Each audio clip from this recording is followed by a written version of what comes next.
ముఖ్యంగా కాపు సోదరులందరికీ చెప్పేది ఏంటంటే, అయ్యా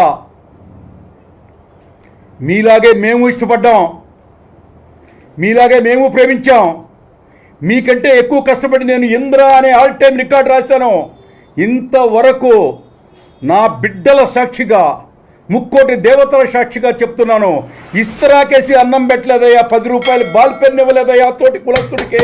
వాళ్ళేంటరయ్యా బాబు మీకు పీకేది? మీరు నమ్మొద్దు. దయచేసి మీరు మీ జీవితాలని ఇంకొకసారి మీరు మోసపోవద్దని ఒక కాపు సోదరుడిగా చెప్తున్నాను. నన్ను నమ్మి నాకు ఇంద్రా సినిమాని ఇచ్చినటువంటి చిరంజీవి గారిని ఒక బ్యాడ్ టైంలో ఇన్ఫ్లుయెన్స్డ్ బై ది సంబడి, పేర్లు చెప్పను, మాట్లాడటం వల్ల నా భార్య, నా బిడ్డలు, సమాజం, నా చెల్లెలు, నా బావ, నా మిత్రులు అందరూ కూడా నన్ను భయంకరంగా తిట్టారు. ఆ క్షణం నుంచి మీతో మాట్లాడే ఈ క్షణం వరకు కూడా నేను చాలా మదనపడ్డాను. క్షమాపణ ఎన్నోసార్లు భగవంతుడి ముందు, స్నేహితుల ముందు నాలో నేను అంతర్మదనం చెందాను. ఎప్పుడు అన్నయ్యని ఎదురుపట్టడం జరగలేదు.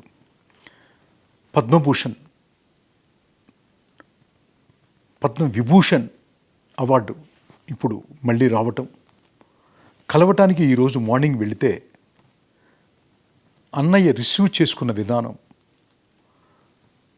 నన్ను పలకరించినటువంటి ఒక పద్ధతి, నా కొడుకు గురించి, నా కూతురు గురించి, నా జీవితం గురించి బాగోగులు అడిగినటువంటి ఒక మహనీయుడు అని, ఆయన ఈ నోటితో తప్పుగా మాట్లాడాను అని క్షమించమని అడిగాను.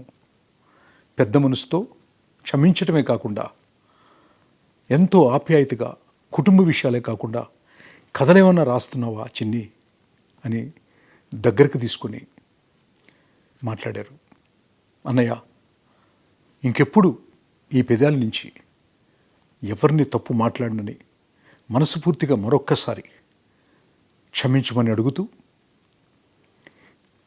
కలిసి పనిచేద్దాము, ఏమన్నా కథలుంటే చెప్పమన్నారు.